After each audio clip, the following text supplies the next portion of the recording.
What's up, guys? We're here with Thanksgiving NFL football action for Week 13. We'll take a deep dive on all three games here on Turkey Day. I'll give out my favorite bets against the spread and over-under, and we're going to look at a bunch of player props for every single game, so buckle up. We have a great video for you today. Slam that like button and subscribe to the channel to make sure you keep seeing these videos every single day, and let us know what you're thinking in the comments. I personally read and answer every comment I get. Check the pinned comment throughout the day to see our favorite picks, and you should definitely check back a couple of times throughout the day to see if there are any changes with injury news coming out and player availability being confirmed. In terms of recap, we're coming off a couple pretty solid days over there on the NBA side. Some nice wins yesterday. Ended up 3-2 on a day that looked like it was going to be kind of bleak, but ended up being a good day. The Lakers and stuff coming through for us pretty comfortably. Cashing the lock of the day always feels very, very good. No recap for the games here on Wednesday. We're recording this way too early for a recap on any of those. Trying to get you guys the value of the early lines, and we've got some travel plans here lined up for the weekend, but don't worry, guys. We're going to have a video for you every single day. Thursday, Friday, Saturday, Sunday.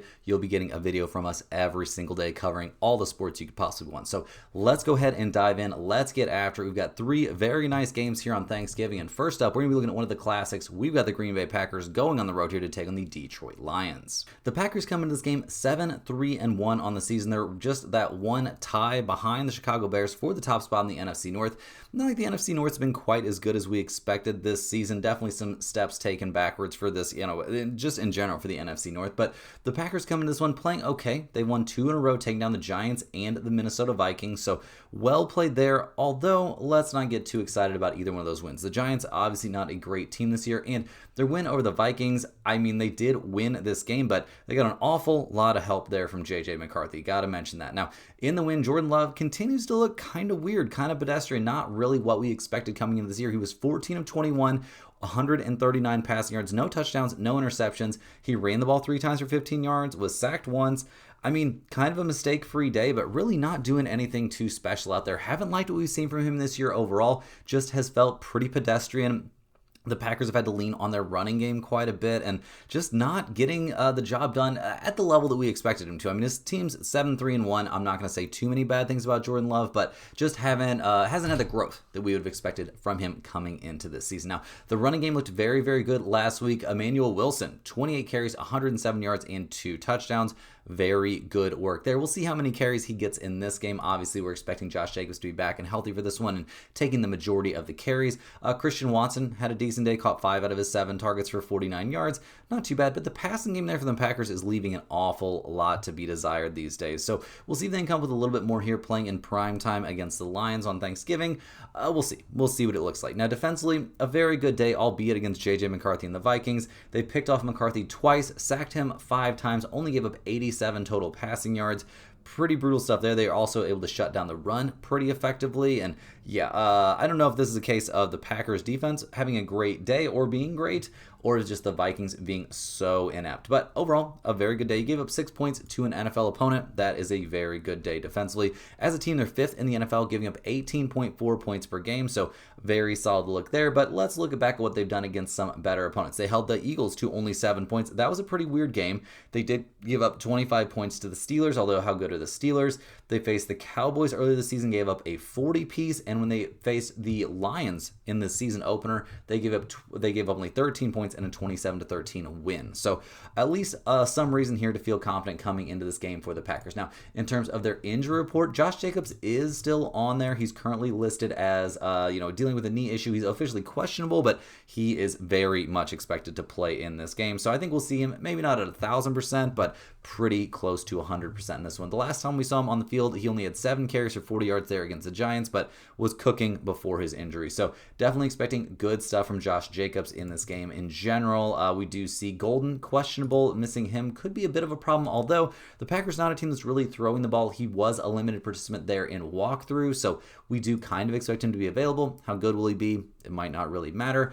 On the offensive line, they're fairly healthy. Zach Tom is questionable, so might be missing one starter there on the offensive line. Now, defense is another story altogether. A lot still up in the air for the Packers on defense. They could be missing 2 out of their 3 starting linebackers. A big problem when you're about to take on a team that is more than happy to run the ball against you like the Lions are. Could be missing 2 members of the secondary as well. So definitely a lot of injury concerns coming into this, coming into Thanksgiving here for the Packers. So we'll see what they can do here. They're going on the road to take on the Detroit Lions, who come into this game fresh off a 34-27 win there over the Giants.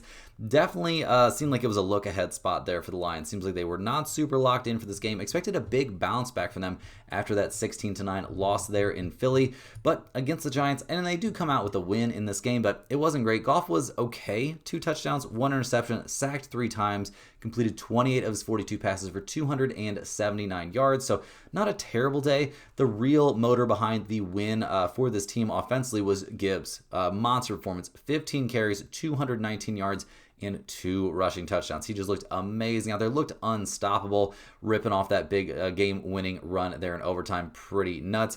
Amon-Ra St. Brown had a massive day as well, caught 9 out of his 13 targets for 149 yards and a touchdown, and his longest catch in that game was 30 yards. And I also have to mention Gibbs caught 11 out of 12 targets there for 45 yards and a touchdown. So 3 total touchdowns and 260-something yards there for Gibbs. A crazy performance from him. The Lions' only turnover was that Goff interception, so they did a good job of taking care of the ball. Let's keep in mind this all did happen against the Giants and they needed overtime to win this game, so that is definitely not something they have to be looking at this game in a very negative light. I would assume Dan Campbell's going to be really getting after the guys. I mean, not a good performance. Defensively, they were okay. They were kind of banged up, though, for sure. Gave up 366 passing yards to Jameis Winston. Not a great look there. Did come up with 1 interception and 1 sack, but only forcing that 1 turnover. The defense for the Lions is a bit concerning. They slowed down but didn't stop the run. They did a terrible job of slowing down Wan'Dale Robinson. He had a monster game there, catching 9 out of his 14 targets. So we'll see if they can play a little bit better on that side of the ball. Over the course of the season, the Lions aren't terrible. They're 12th in the NFL, giving up 22.1 points per game. They'd had a very good defensive showing there against the Eagles, a good defensive game there against Washington. So we'll see. They also held Baker and the Buccaneers to only 9 points a few weeks ago. So this is not a terrible defensive team. The problem confronting the Lions in this game is just a absolute raft of injuries. They're dealing with so many injuries right now. Khalif Raymond did not participate in walkthrough there on Tuesday. Brock Wright was also not participating in that. Decker, Glasnow, Ratledge, Sewell, tons of guys questionable there on the offensive line. So we're going to have to kind of wait and see on this, but I do, by the time we get into Thursday, expect the vast majority of these guys to end up playing in this game, but keep an eye on that, guys. It's definitely worth keeping an eye. Defensively, they're much healthier. We do see Arnold questionable there at cornerback. Seems like he was a limited participant there in practice on Monday already, so it sounds like he'll definitely play. And Kirby Joseph is questionable there at free safety. Sounds like there's also a very good chance that he ends up playing in this game. Everybody's going to want to do basically anything they can to be able to suit up for a Thanksgiving Day game. So looking at the numbers for this one, the Lions are 2.5-point favorites at home. That also gives me an indication they're going to be relatively healthy for this game. We got a total of 48.5 in this one. The weather obviously doesn't matter too much. They're playing in a dome. It is going to be windy and snowy. Kind of makes me wish this was going to be an outdoor game. The Packers, they come into this game 4-7 against the spread this season. They are 6-5 to the under. The Lions are 6-5 against the spread. They are also 6-5 to the over. Guys, we're going to take the Lions here. Playing at home, if you can get this under a field goal, looks like it's going to be staying that way for a bit. Definitely hop on that. Goff at home and on turf is a huge deal. He's been very, very good in those situations over the course of his career. Goff and Campbell coming off an embarrassing game, albeit not a loss. They are usually monsters, especially when coming off a loss. They've been, favorites have really been what you want to look towards here on Thanksgiving. Favorites on Thanksgiving since 2004 are 51-9 straight up. They are 40-20 against the spread, which is actually maybe even crazier. Only a couple snaps in overtime there for the Lions, so the offense should not be too tired. I'm expecting a very solid game here from Detroit. I think they win this game comfortably by more than a field goal. In terms of some player props for this one, I like Josh Jacobs to score a touchdown in this game at -145. I know he's been dealing with that knee injury, but he's already practicing. I think he's going to be very close to 100% for this game. Last week was his first time not finding the end zone, or his last time out there on the field was his first time not finding the end zone after 4 straight weeks making it in, and I'm not that impressed with the Lions necessarily right now on defense, so I do think Josh Jacobs finds his way into the end zone. I do also like Goff here to have a good day. I'll take him over 239.5 passing yards at -115. He's been over this number in 5 straight games, and I don't think the Packers defense, especially here playing at home on Thanksgiving, are going to be the ones to suddenly shut him and Amon-Ra St. Brown down. So we'll see how that goes. I also will take Jake Bates here over 2.5 extra points at -142. I don't see any way the Lions score less than 3 touchdowns here at home. I don't think Bates is going to miss one here kicking home out of the weather, so I certainly think over on extra points is a reasonable play in this one. And last but not least, I'll take David Montgomery over 9.5 receiving yards at -115. He's been over this number in 4 of his last 5 games, and I fully expect him to have a good time catching some passes here against a Packers defense that does feel slightly gettable right now here, especially for a team like the Lions. Hey guys, hopping here with a quick shout out to the sponsor of today and every day's video, and that is StumpTheSpread.com. Click the link in the description to go over there and see the top confidence picks from our entire team of experienced cappers. Right now, our premium members getting daily NBA, NHL, UFC, NFL, college football, in college basketball picks. We've been on a very solid run over there at StumpTheSpread.com, and now is the best possible time to get in the mix with our Black Friday sales. This is the best time to sign up. It's the best time to add on to your current membership. These memberships stack, so if you're already on a month-long membership and you want the next month at a huge discount, I think a 33 or 45 or 50% discount, I can't even remember, a big discount, definitely now is the time to hop in and take advantage of that, because it just gets added on to the end of your current membership. So a fantastic time to be able to hop in over there at Stump the Spread at a steep discount, and you're getting in the action, guys, as a premium member. So many sports going on right now. There's just basically every sport except for baseball is popping off right freaking now. So it's a great time to get in the mix over there at StumpTheSpread.com. We have a team of experienced cappers. You get access to all of their picks with these premium packages, and they take a ton of data points into consideration on these plays. They put in a crazy amount of hours, a crazy amount of work. A ton of analysis goes into these premium picks on a daily basis. So definitely want to get in on that. Also, get over to StumpTheSpread.com and check out the free stuff, guys. We got our free to use bet size calculator over there. We have free picks posted every single day there under the free picks tab. So definitely get in on that. And you want to get in on our free email newsletter. It's very easy to sign up, and it's a fantastic resource, guys. In that email, get at least 1, oftentimes 2, 3, 4 free picks every single day. Information on niche sports betting like golf, NASCAR, tennis, crazy stuff like that you would never even think about finding value in. There is lots of value to find on those sports. Also, tons of write-ups on NFL props every single weekend. There will definitely be a bunch of touchdown and player props in those emails here for Thursday. So definitely want to get in on that email list, guys, and it's very easy to sign up. Just go to StumpTheSpread.com either by clicking the link down there in the description, or just type StumpTheSpread.com into your browser of choice. Click that little green login button at the top right-hand corner. That's going to prompt you to set up a free account. All they're going to ask you for is your name and your email address. That is it. And you'll get 1 email straight to your inbox every single day. So definitely want to get in on that. Also, if you're a huge fan of what you're seeing from us here every single day, click that little join button right below the video to sign up for a YouTube channel membership.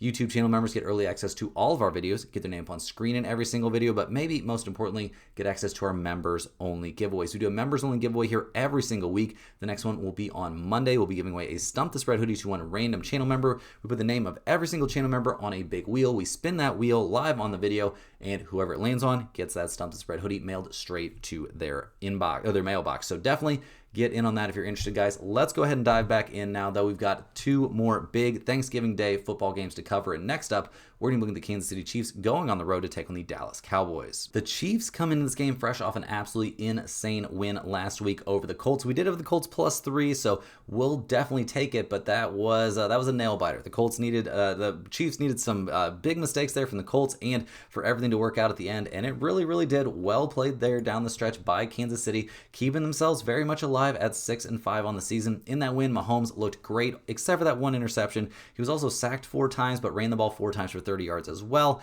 Completed 29 of 46 passes for 352 yards. Kareem Hunt also looked very good. It did take him 30 carries, but he ended up with 104 rushing yards and a rushing touchdown. Rice looked very good, 141 receiving yards, catching 8 out of his 12 targets. Did seem like he maybe tweaked his hamstring there in overtime. So we'll see. Gonna keep a close eye on that. He's not on the injury report, but you know how those injury reports can go sometimes. So we'll see if that comes into play. Xavier Worthy had a decent day. Travis Kelce, a bit of a down day, and I'm expecting a bounce back from him. So we'll be talking about him once it comes time to look at props. Kareem Hunt also fumbled it away once, so not exactly a great look there, but we'll see what they can get done in this one. I'm expecting good stuff in general here from these Kansas City Chiefs on the offensive side for sure, going up against a Cowboys defense that's not amazing, although it hasn't looked as bad recently. Now defensively, the Chiefs gave up only 20 points to the Colts, not a bad day, They bottled up Jonathan Taylor, only giving up 58 rushing yards is a very solid showing. They did let Daniel Jones pass for a couple touchdowns and sacked him 0 times and picked him off 0 times and created 0 turnovers overall. So not exactly a banner day there for the Chiefs offense, but they really buckled down late in that game and made it happen. So we'll see if they can do something similar in this one. I got to be hoping they can do a little bit to maybe pressure Dak, or they've got some pretty big name wide receivers they got to try and slow down in this one. So we'll see if they're able to make that happen. Looking at the injury report here from the Chiefs, they're very healthy offensively. They are going to be missing Trey Smith there, so their starting right guard will be out. That's not ideal, but Pacheco will be back. That should help the running game at least a little bit. Other than that, they're fully healthy on offense. Defensively, we do see Roland Wallace is going to be out. Other than that, they're relatively healthy defensively, but got to play better than they played last week on the defensive side of the ball against a very, very talented Dallas Cowboys offense. Now, the Cowboys, they come into this game 5-1 on the season. They have won 2 in a row, taking down the Raiders in a blowout, and then last week, an absolutely insane 24-21 win there over the Eagles. That was a crazy, crazy game there, guys. They do get the win.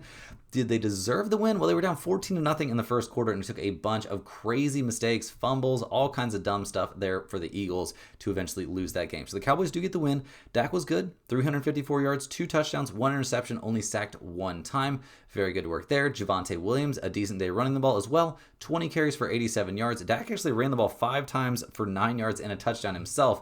Not something you see every day. We'll see if he replicates any of that. Pickens and CeeDee Lamb both had big games. Pickens caught all 9 of his targets for 146 yards and a touchdown. CeeDee Lamb, 4 catches on 11 targets for 75 yards. That situation is starting to get a little bit weird. I don't know if there's going to be big drama between these two guys or what's exactly going to go on there behind closed doors, or at least you hope if you're a Cowboys fan that it is behind closed doors. We'll see what happens, but that's starting to be a kind of a weird situation. Now, in general, putting up 24 points against the Eagles, not a bad day. And defensively, the Cowboys are starting to look a bit better. They bottled up the running game there from the Eagles. They couldn't really stop Jalen Hurts from passing the ball very successfully. A.J. Brown had a big day. Devonta Smith had a big day. So could be a bit of a struggle here for the Cowboys to slow down that Chiefs passing attack, but we'll have to wait and see.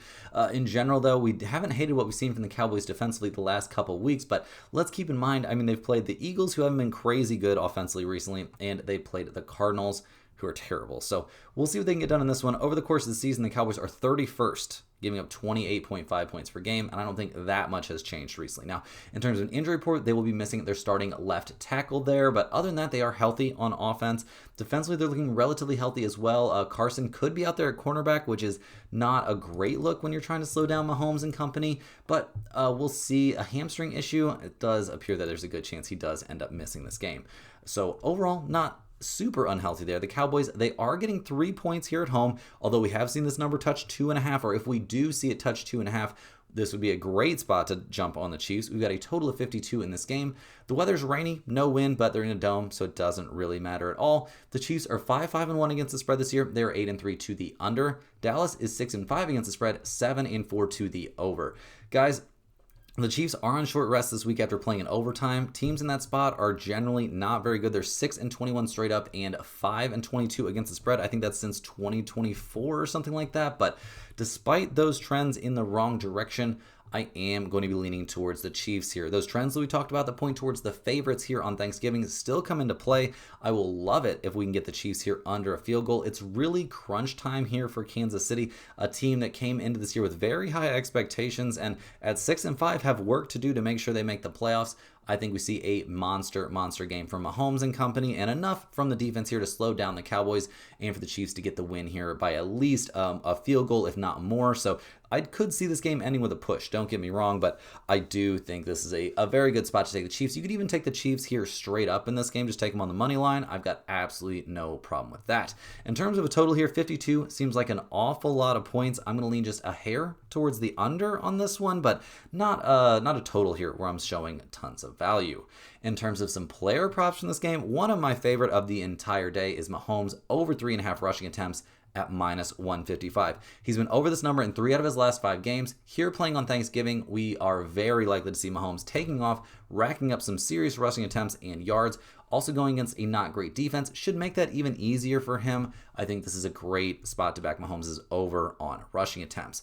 I'll also take Hollywood Brown here over 1.5 receptions at -152. He only got 2 targets last week against the Colts, but had 4 the week before going against the Broncos, and I fully expect Mahomes to look for him much more in this one. Rice perhaps tweaked his hamstring there last week. I expect him to be a little bit limited in this one potentially, so this is a great spot for Brown to have a better game this week than he had a week ago.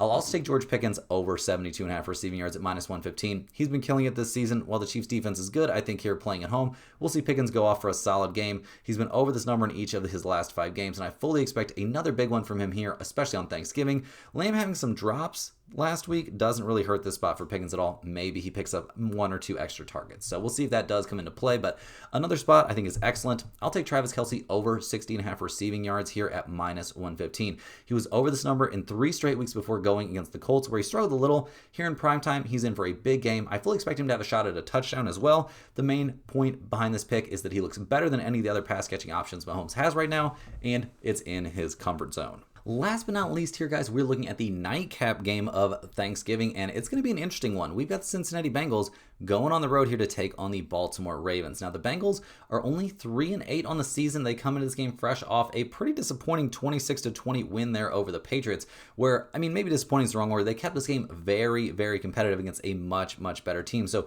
definitely some positives to look at, but the biggest deal here is that Joe Burrow is going to be back this week for the Cincinnati Bengals. Now, last week, didn't love what we saw from Flacco or Browning. Chase Brown had a big game, though. 19 carries, 107 yards on the ground. A very good look there, running the ball successfully against an elite level defense.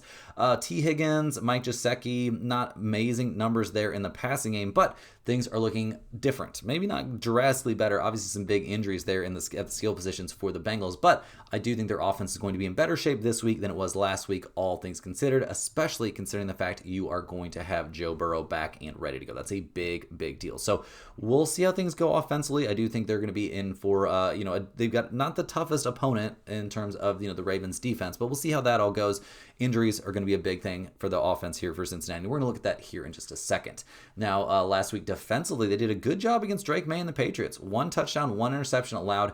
Did sack May once, slowed down the run. It did take the Patriots 31 carries to get to 107 yards on the ground, so not a bad day there. They did struggle against Hunter Henry, gave 115 receiving yards to him, but overall, not a bad day for a Bengals defense. It's been getting slowly, perhaps a little bit better. They are last in the NFL in points allowed, so that's not ideal.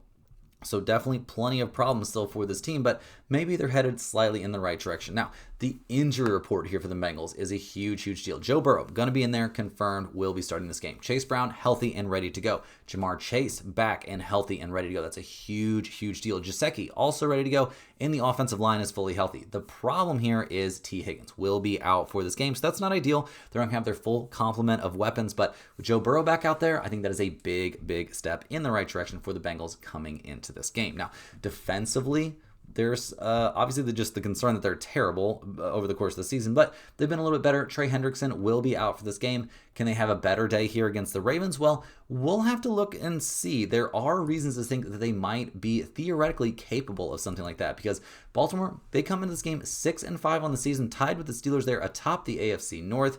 The Ravens have won their last 5 straight games, where they've beaten the Bears, Dolphins, Vikings, Browns, and Jets. Those are not exactly world beaters, guys. Now, they are going against the Bengals, not exactly world beaters either, but we'll see what they can do in this one. Against the Jets, a relatively competitive game. They didn't, take a nice lead there until late. We were on the Jets plus 13.5, so the hook did bring us the win. Lamar Jackson had a decent game there, 153 passing yards, 13 of 23, though. Not exactly a monster performance. Was only sacked once, but maybe a bigger deal, he ran the ball 7 times. Only ended up with 11 rushing yards. That is a big, big concern here. If Lamar can't run the ball, that takes away a big, big part of his game. Derrick Henry had a decent day, I guess. 21 carries, 64 yards. Did find the end zone twice, but was that really enough to move the needle? They got the win, but it wasn't easy. And this is against the Jets, not exactly world beaters. Zay Flowers had an okay day out there. Lamar did fumble it once, but the Ravens got it back, so it's not the end of the world. Is Lamar fully healthy, though? Definitely a question to consider. He's not moving like somebody that's fully healthy, I will tell you that. Now, defensively, the Ravens had a good day. Giving up only 10 points against any NFL team is a good look. They did give up 122 passing yards, 1 touchdown, 1 interception, and sacked Tyrod Taylor 3 times, but they also, gave up some to the run. 16 carries, 44 yards there from Breece Hall. Tyrod Taylor was also able to run the ball himself. Not something I expect Joe Burrow to do, but I do think we'll see the Bengals kind of dedicated to running the ball here, and they might be able to do it pretty successfully. Also, that Breece Hall fumble felt like a little bit of a gift. So we'll see what we get from the Ravens here defensively. They have not been great over the course of the season. 19th in the NFL, giving up 23.7 points per game. The last time they played a team that I would say is good, they lost 17-3 against the Rams. They also gave up 44 points against the Houston Texans in the middle of the season. So not a defense that I'm necessarily sold on. Now, looking at the injury report here. Lamar Jackson's not even on the injury report, but the Ravens are quickly becoming famous for maybe not the most truthful injury reports ever. I do not think that Lamar Jackson is at full strength for this game. It definitely seems like that knee is still bothering him. Something is bothering him. I'm not going to say he's got a flat tire, but it's not looking like he's moving the way we're used to seeing him move. Other than that, they are healthy. Rashad Bateman is questionable for this game, but the offensive line being healthy is a big deal. Defensively, they're relatively healthy. Travis Jones is questionable there at defensive end. Kyle Hamilton is questionable there at safety. And if he misses this game, I think that's a bigger deal. He is playing, but an ankle issue, when you're trying to keep up with guys like you're going to be seeing from the Bengals, like you're trying to keep up with Chase Brown and Jamar Chase, I don't know if you really want your ankle to be bothering you. So we'll see what they can do in this one. The Ravens are 7-point favorites in this game. We've got a total of 51.5. The weather is actually a consideration in this one since it's being played outside. 36 degrees though, clear with 7-mile-an-hour winds. Nothing too crazy. I'm not too worried about the weather having an impact on this one. In terms of some trends here, these teams are basically identical. Cincinnati is 4-7 against the spread this year. They are 7-4 to the over. Baltimore 4-7 against the spread as well. They are 7-4 to the over themselves. Guys, I'm going to be taking the Bengals and the points here playing on the road. Jamar Chase will be ready to go for this one. Pretty clear Lamar Jackson's not at full strength if you ask me. I don't trust the defense here for the Ravens. The Bengals defense looked a little bit better last week. I'm not going to say they're a great defense. I don't think they're going to stop the Ravens, but if Lamar can't run the ball, I don't think we're going to see some monster performance here. And keeping it within 7 with Joe Burrow back under center makes all the sense in the world to me. So I do like the Bengals here getting 7 points. Probably going to be our dog of the day. In terms of the total in this one, I will lean slightly towards the over. I could definitely see this being a bit of a shootout with these two defenses. Certainly seems like a real chance for an overplay to be reasonable in this spot. Now, in terms of the props for this game, I'll take Mark Andrews under 37.5 receiving yards here at -114. He's been under this number in all of his last 5 games, and while he's been relatively close to the number of the targets he's getting, not really in line with somebody who's going to be making a big number here of receiving yards. Against the Jets, a terrible opponent, he only had 9 yards his last time out, so I don't think he's suddenly going to become a focal point here of the Ravens offense. I'll also take Lamar Jackson here under 27.5 passing attempts at -114. Lamar's been under this number in 4 of his last 5 starts, and against bad teams like the Jets and Browns, he had 25 and 23 attempts respectively. I know the Bengals are not a monster defense, but I fully expect the Ravens to be concentrating on the running game and for Lamar to not end up passing it some crazy amount of times. I'll also take Lamar under 234.5 passing yards at -112. He's been under this number in 5 straight games. Even against the Bengals, I think we see him and the Ravens be more locked in on the running game, especially now that Joe Burrow is reporting to going to be back under center there for the Bengals. They'll want to keep the ball out of his hands as much as they possibly can. Next up, guys, we're looking at Noah Fant. I'll take him over 13.5 receiving yards here at -110. 4 straight weeks we saw Fant look very solid, and then last week against New England, he only got 1 target. I think with Burrow back and ready to go, he's going to get a few targets and comfortably get over this number. I think this is a nice little niche play. There's a very good chance of cashing. And last but not least here, guys, I'll take Joe Burrow over 1.5 passing touchdowns at -122. I think Burrow's going to come back and look like a monster here against a statistically weak defense. T. Higgins being out isn't great, but I think Brown and Chase are going to be super involved here, and that we see Burrow get a couple of passes here into the end zone. Guys, that's all the games we have here on Thanksgiving. I really appreciate you all. Hit that like button for good luck on all of your bets. Subscribe to the channel if you're new around here, and let me know in the comments any questions you have on today's slate. I'm more than happy to get back to you, although I will be on the road a little bit there on Thanksgiving.